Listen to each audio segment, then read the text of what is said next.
Hey guys, in today's video I'm making a football video again. So just let anyone know who subscribed to the channel that may be wondering what this channel is about now. I'm planning on making about football videos, whether that be fantasy or just normal football videos. I'm probably going to stay mainly on fantasy football, but we could be on some normal football videos just talking. But that's just to let you guys know, for anyone that's wondering, this channel, that's what I'm heading in that direction, at least for now. Things might change, but that's what I'm looking at. So it's been a while since my last video, but I do plan to make at least once a week a football commentary video, probably a lot more now that the World Cup's out. Speaking of which, that's what today's video is about. So I'm going to be talking about my fantasy football squad. You can probably see it right now, what my final squad for the World Cup 2026 fantasy squad week 1 is. Now yes, there could be some changes, but I very much doubt it. I'm very confident in this team, and unless there's some injuries, this will nearly definitely be my permanent squad. Now the picks I've made aren't exactly ballsy, they aren't crazy picks, at least for the majority. I actually think this is, like, I'm so confident in this squad, it's crazy. That could age really badly, but at least to my understanding, this is a really good squad. Now you will see YouTubers, I've seen a lot of YouTubers that I would watch for Fantasy Premier League, who like made really cheap defenses. And something that YouTubers seem to always forget is that yes, attacking defenders are very good, and it's what I've gone for, but it's very important that they play for teams that have high clean sheet potential. It's essential, like, and some YouTubers don't seem to understand that. So for example, two players that in my eyes are kind of in a void are Kufal, who got a lot of assists in the Bundesliga, but and he is an attacking player, but he obviously overperformed this season, so it's likely he won't take that form as high into the World Cup. He is obviously better than the average right back, and there's no doubt about that. But the big thing is he's playing for a nation that's not going to go anywhere. He's not going anywhere, and he's not going to get any clean sheets. I forget what country he's from, but it's no good country. Look, the worst bit is in Fantasy World Cup, which you probably know about if you're watching this video, is if your player is under 5% selected, you get bonus points if they do well. But Kufal, I think he's 5% or over. He's not a crazy shout, and if not, he will be probably, because all the YouTubers are talking about him. But he's not even that good of a pick. He's not even justifiable. That 5% rule, by the way, should not be like taken into account. As an average player, you should not be taking that into account unless you genuinely thought that player was good. It's something that people can't get out of their brain. They're like, oh, this player's mid, but with the under 5% selected, he's amazing. If he's mid, you should be going for a great player. Nearly every one of your players should be great. It's not like Fantasy Premier League. Your bench is very important. But also, Fantasy World Cup allows you to take risks because you can do sub outs. If you've done your research on YouTube, you know the rules, and you know you can sub out, which means that if you have a good bench, there's no risk making here. Even if you have 4 flops, you can still sub on 4 players, so you can have all successes. So that's why it's really important. And although my defense is nothing to write home about, there's not many ballsy picks or people that no one's going for here. It's still, you know, a defense that most YouTubers won't go for. And it's crazy because I was looking at the YouTubers and they're just going for absolutely crazy picks, at least at the back line. What would literally happen with me is I'd look at their back line, I just write it off completely. Like, no matter who their attackers are, it's probably very similar to me. Like the attackers I have, every single one of them I'm confident in that will do very good. Like, yes, probably my pick of Xhaka and Ndoye will is a bit more ballsy, but I'll get into that. But YouTubers would go for another 10 mil striker or something like that with the money they saved with the defense. It's just completely unnecessary, and it's so stupid in my eyes. Look, most of the YouTubers this season, to be honest with you, I did better than them. So I ranked top 200k in Fantasy Premier League, which isn't amazing. It's pretty good. It's actually my highest ranking ever, I think. I've only done it for 2 years, by the way. But most YouTubers, I know FPL Andy did very good. I know him, he did very, very good. But most YouTubers did terrible. And even if they didn't, they did very similar to me. And the thing is that they're always going at the start. They're always just going for the typical picks. Now, the thing is with Fantasy Premier League, like any normal player, when it started getting later on in the season, I started making ballsy picks. I started trying to have some fun because I knew I wasn't going to get anywhere. But the YouTubers just go, they obviously have B accounts or something and they're playing it for fun on their B account. But in their main account, what they're showing on YouTube is they're just going for the most statistically obvious pick. But like some of their picks, this is completely side tangent, but they were going for like Mo Salah at the start of the season, which to me was such a stupid pick, and I could go into that, but that's a completely separate video. But we're going to talk about this. But basically, for the World Cup, I'm nearly definitely confident that my defense is going to do brilliant, and I can guarantee you, at least from the YouTubers I saw, their defense isn't going to do well. If they have a similar defense to me, fair enough, then they are going to do well. But I can tell you for a fact that most of these guys have Ryerson or Kufal. Ryerson, I forgot to mention. Yes, he's amazing. Like, form-wise in the Bundesliga, he's crazy. But I looked at his Norway stats. He is crazy. He is up there for most likely on their team to get an assist. But the problem with Ryerson is he's absolutely not getting a clean sheet. He has Senegal and France. He's not getting a clean sheet against France. That's just obvious. And Senegal, he's not getting a clean sheet, to be honest. Like, Norway did great in their group, yeah, but they had Italy, who are terrible right now. Like, people just keep associating Italy with the World Cup winning squad, when in reality, they're just terrible. But Norway, defensively, isn't anything to write home about. Bar Ryerson, who isn't, like, he's the attacking bit. That's what you're focused on with Ryerson. Also, Ryerson, I can guarantee you, is not 5% selected. He is at least 8% selected, because I looked at him. He was interesting. His stats are definitely noteworthy. But he is not going to get clean sheets, which means you are completely writing off the clean sheet. He has one good fixture. That's not a good pick in my eyes. That's my opinion, but I think the guys I've gone for are absolutely better. Now, I'm going to get into this, but we're going to go off each player. So goalies, I haven't gone for anything noteworthy. I wanted to get an Argentina pick, and I noticed that Argentina's fixtures are very good. Unfortunately, Argentina's attack is very expensive. Also, Argentina doesn't have an out-and-out goal contributor. There just isn't someone who's guaranteed to get a goal contribution. In reality, that's what you kind of want from a pick. Maybe Julian Alvarez, but he's very expensive, and that's the thing. Premium picks, I feel like they have to be premium, you know? They have to be, like, guaranteed a goal or assist if a team scores, or basically. So, with goalie, I went for Emi Martinez. Argentina are obviously going to get one clean sheet, at least in the group stage. I know they didn't perform in the group stage last World Cup, but I assume they will. Emi Martinez is also a great keeper. I wanted an Argentina pick.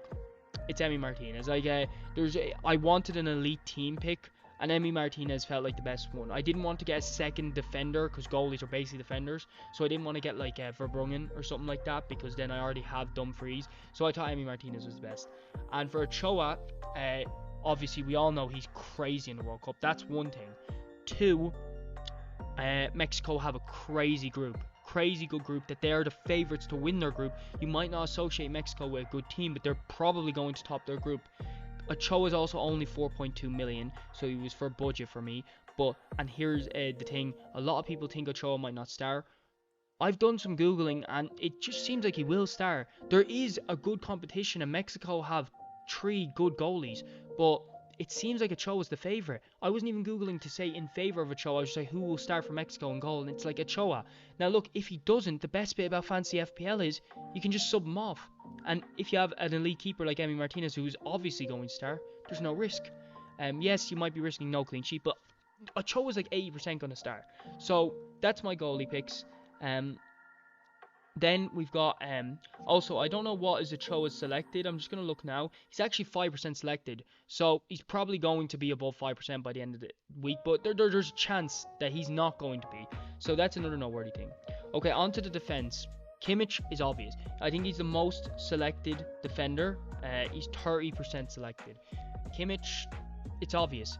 He mainly plays midfield. He got an assist today. He's a brilliant player. There's also some type of, this is the thing that confused me when I was looking at YouTubers explaining it. There is some type of defensive contribution in Fantasy World Cup, but I don't really know. I don't really know how to get into the stats of it. But Kimmich is good defensively. We all know that. So you'll get that instantly. But he's good for goal contributions. A lot of the time he plays in the midfield. He takes some set pieces. He's a brilliant player. He's a guaranteed starter. I think he's an obvious pick. I think like he's the most selected for a reason. I think you'd just be trying to be different if you didn't go for Kimmich. Cucurella is very good attacking wise. And this is the running team with all of my defenders. They have a good defense. It doesn't matter if Van Dijk gets a clean sheet and Dumfries gets a clean sheet. They both get the same points for the clean sheet, even if Van Dijk was a bigger reason towards it. It's about them getting, more goal contributions. And Cucurella is actually really good for goal contributions, I know, from FPL. But also people seem to think because Chelsea did terrible this season that Cucurella is terrible. But Cucurella was great at the start of the season for Chelsea. Also, Cucurella was injured for a lot of the time. He was also still good for Chelsea, even though Chelsea were terrible. So that's Cucurella. He also plays better for Spain. Also, you kind of need a Spain entrance, and that was my Spain entrance. I think Spain are slightly overrated. That's my opinion. I don't think they'll win the World Cup. I don't even think they'll be in the final. They probably get to the semis, but I don't know. I just don't rate them as much. I don't think they have the experience, and that's just me. But I just don't think Spain are. I don't want Yamal. Yamal is good, but he's too expensive. And Yamal's kind of the only pick I rate. De Copier. Now, shockingly, De Copier is only 4.3% selected, not even 5% selected. He might be by the end of this week, but man, if you look at his stats for Belgium, the guy is insane. He's also was insane for his last club, and he's insane for Brighton. It's just that he didn't start for Brighton. It was the same thing in FPL. The only difference is that he's nearly guaranteed to start for Belgium. And the best bit about Fantasy World Cup is your substitute option. So even if he doesn't start, you can just sub him off. So that's the powerful thing about Fantasy World Cup. It's an educated risk, and he gets so many goal contributions. Belgium have an insane group, and Belgium scored tons of goals. So I think the Copier is a no-brainer. The fact that he's under 5% selected means that most people are just casuals and not looking at the stats, because the Copier has to be there if you look at stats. He's also quite cheap. What price is he? He's 4.7 mil. Now we've got Dumfries. That's pretty obvious. I'm not going to hold up. I don't want this video to be too long, but Dumfries, he's playing for Netherlands. Great defense in general. They also have a good table. That's why some teams I've left out the majority of, because they don't have a good table. Or group stage is what I mean. But Dumfries does, and Dumfries gets goal contributions. Now Dumfries was more of kind of an excuse. He's definitely the one I'm least confident in, but he does get goal contributions. I wanted an entrance into Netherlands defense. I could have got Verbruggen, but I wanted an Argentina defender, so I got Emi Martinez. I think Dumfries is good. I think he's slightly overpriced. He's one that I definitely don't mind if you're not going for him. He's also 16% selected, so he's not even like a pull or anything like that. But I still rate him, and I'm very confident in him. He could be changed, but I don't think so. I don't think there's a better option. For my last defensive pick, it's Munoz. Obviously, he's not playing for a great team. He's playing for Colombia. But Colombia have a decent table. But the main thing with him is he's cheap, and he's insane at goal contributions. If Colombia get a goal, he's got like a 50-50 shot at getting the assist for that, which is crazy odds for a defender. Also, Colombia do have actually really good fixtures. They are actually a better nation than, at least for me, I don't associate them with a good nation, but they are actually a good nation. They're about the equivalent to Mexico. And also, as I said, they have a good group stage. That's an important thing. You get so many transfers in Fantasy World Cup because teams get knocked out that you can just wildcard your entire squad. So do not mind if your pick after the group stage will not play good. That doesn't matter. Okay, now to the midfield. The first one and the controversial one is Xhaka. People are going to associate him with a defensive midfielder. If you look at his stats for Switzerland, crazy. He always gets a goal contribution. It's crazy. He takes set pieces. He takes penalties. He also gets defensive contributions, so he's good for that. He's also cheap. Granit Xhaka, I can't rate him enough. He is also 4.9% selected, nearly under that 5% bar. It's unlikely he'll make it again, but there's a chance he will. He's a great pick. I really rate him, and I saw him today, and I needed a budget option, but he's not just a budget option. He's actually good in general. There's not many I'd rate over him, even over his price. Next is Wirtz, and this is super high selected, 23% selected. Pretty obvious why. He plays great for Germany. You need an entrance into Germany. Germany scores so many goals. They've got a crazy easy group. The best group is Germany's. They've got the worst nation, to ever qualify for the World Cup and all, you have to get an entrance in Germany. And Kimmich is already that, but you need another one. Now, the only other one I rate is Musiala. And honestly, I would rate Musiala over it if you have the money, because Musiala is less selected and a bit more like built around him. It's hard to explain, but in Germany, Musiala is a better option in my eyes, but very, very barely. I couldn't fit him in for budget, so I had to get Wirtz, but it's not a big difference. If you prefer Wirtz, go for Wirtz. That's what I'm saying. But in my eyes, it's Musiala. But I don't have the money. If you in any way need the money, just go for Wirtz. It's literally a toss-up between the two. But one of the two, but I got Wirtz. Next is Pulisic. Now, the reason, that'll be memed on, and it's the same with my Luis Diaz pick, so I'm just going to combine them two. They're the stars of their nation. They've got an easy group where they're either the second or best team in their group, which means that the other two teams they will likely beat, and they are two nearly guaranteed to contribute to a goal if it's scored. If Colombia score, near definite Luis Diaz has contributed, and the same can be said about Pulisic. Now, I know that's a bit of an exaggeration, but you get what I'm saying. Like, they're arguably better than picks like Doku for Belgium, because there's so many people on Belgium. I can see Tielemans scoring, I can see De Bruyne scoring, I can see obviously Lukaku scoring, Luka Bacchio, anyone. But how many players can you name that are actually good at America? Like Balogun, he's nowhere close to Pulisic. And then at Colombia, James Rodriguez, like really, like that, like there's no one to really compete with these guys. So they're kind of the stars of their nations. They've got a decent group. Next one's Bruno Fernandes. That's a no-brainer. Like, I don't even need to explain his form in the Premier League. He's just crazy. You need an entrance to Portugal. Portugal score arguably the most goals in the World Cup. They score so much against terrible teams. They're scary when they're playing a team that can actually play at their level. But when they're playing an easy team, they play. Like if they're against like Uzbekistan or something like that, they'll win 6-1. Like, Portugal's insane. And Bruno Fernandes will contribute to some. He's crazy. And he has the chance of a defensive contribution. I think he's a no-brainer. Then when we get to the attack, it's kind of just obvious picks. So Mbappe, I don't need to explain why.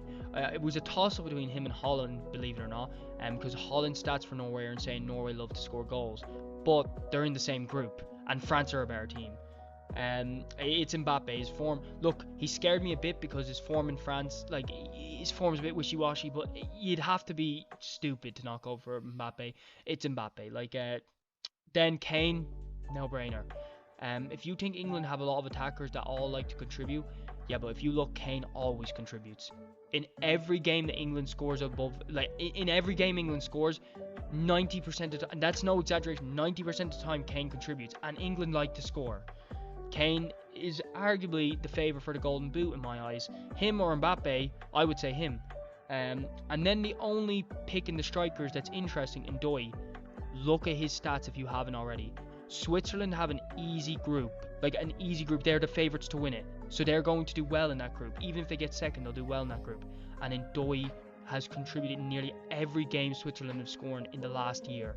I looked at it. It's crazy. It's actually crazy. Ndoye and Xhaka shocked me. But Switzerland are kind of going under the radar. A lot of people, and this is the problems there, and I do it as well, associate big nations good players. But they're forgetting that, like, there's so many groups in the World Cup at the start that, like, small nations can take over their group. And there's some groups that just don't have an elite nation in them because there's not enough. And even if they're the second best, they have 2 games without that big nation they play. Like, when Switzerland are playing Saudi Arabia, it's not like they're playing Portugal as well, even if they're in the same group. That's the whole point. And these guys are nearly guaranteed to get a contribution. And that's kind of the thing with Fantasy World Cup. Now, I don't know what most people's mindset is. Honestly, I stopped looking at YouTube videos. At least with Fantasy FPL, I trusted them a bit. But with Fantasy World Cup, I literally scoffed when I saw Kufal. Look, that comment might come back to age really badly. He might get 3 assists in his first game or something like that. But the reasoning is just luck. Like, it's not, it doesn't make sense. Like, he's playing for a bad nation. He's likely, like, if he gets 1 assist, if a defender gets 1 assist in 3 games in a group stage, that's great. And it's shocking. And Kufal might do that. But it's terrible if a defender got no clean sheets in that as well. So for me, Kufal doesn't make sense. And that's kind of my biggest thing. The defense is my key thing that investing more money into that. So people might be like, oh, you don't have Ronaldo, what are you doing? But it's like, I don't have the money for that. And do you rate him over Kane and Mbappe? No. So you're like, oh, clear up money earlier. Like, that's what I'm saying. You're going too much off the attacking mindset of this. And yes, it's a bit of a less boring game, but in reality, it's not. Because the feeling of a defender contributing assists compared to an attacker is so much better. But the thing is that there is not a pick that I can think of that I'm like, oh my god, how am I not getting it? Maybe Messi, maybe Ronaldo, but they're old. I don't know. I like, they're kind of toss-ups for me. Then you've got Musiala, but I've already got Word, so I'm not going to get both. So in my eyes, there's no one I really see as like, you're missing out on something massive. I think people need to open their mind to the smaller teams. That's just my opinion. This is fantasy. It's not about who you're predicting to win the World Cup. It's about who in fantasy will perform well in the first few games. Because you get so many transfers in this, it's ridiculous. Like, it's so overpowered compared to FPL. You get to sub on players and all. So if you make good picks, you are going to do well. There's no about like subbing on people, anything like that. You literally just get to swap them out, and you have so many chips. Like, it's crazy. I think it's massive potential, and I actually like it a lot. It feels like all my weaknesses in FPL are gone. Like, my decision making can sometimes be terrible when it comes to on the dot, like a day before or the deadline on FPL. I'll be like, oh, start this guy, or I'll captain this guy. But you don't get to make those mistakes. If your picks are good, you're not going to miss out on the points because they're able to be subbed on, and that's literally it. So if you understand the rules of this fancy World Cup, you're already going to be half the players. Most of these people are playing it casually, so that's pretty much it. Comment down below if you watch this video, if you think my picks are bad or good, and give your opinions. I love to discuss this stuff. I love fantasy in general, but I really do rate my picks. Now look, to be honest, I could be saying stuff and I'm not even the black sheep in this scenario. I could be saying what all the fancy YouTubers are saying, not even know, because I'm not watching their videos anymore. I was watching them at the start and I just lost interest. Now maybe the guy I was watching, I watched about 2 guys and I saw Kufal on both of them. I saw Kufal, Ryerson, like I saw like 3 defenders the exact same as oh no. These fancy YouTubers. It's also why I don't look at fancy YouTubers, because they'll say their points, they might even convince me, and then they would be wrong. But also, I don't want to blend in all the fancy YouTubers. You want to be giving different opinions. You want to be going to each fancy YouTuber to see a different opinion, so you can assess it all together. And it's good if there's a common theme, because you know it's good. But if they're all literally spawned the same with one different bench player, it's like, what's even the point? And that's what I think fancy YouTubers do all the time. And I swear they have their own group chat where they're talking to each other. It's crazy. Anyways, yeah, that's pretty much it for today's video. It's a bit longer than I expected, but if you did enjoy it, please consider liking and subscribing. I'll see you guys in the next one. Bye.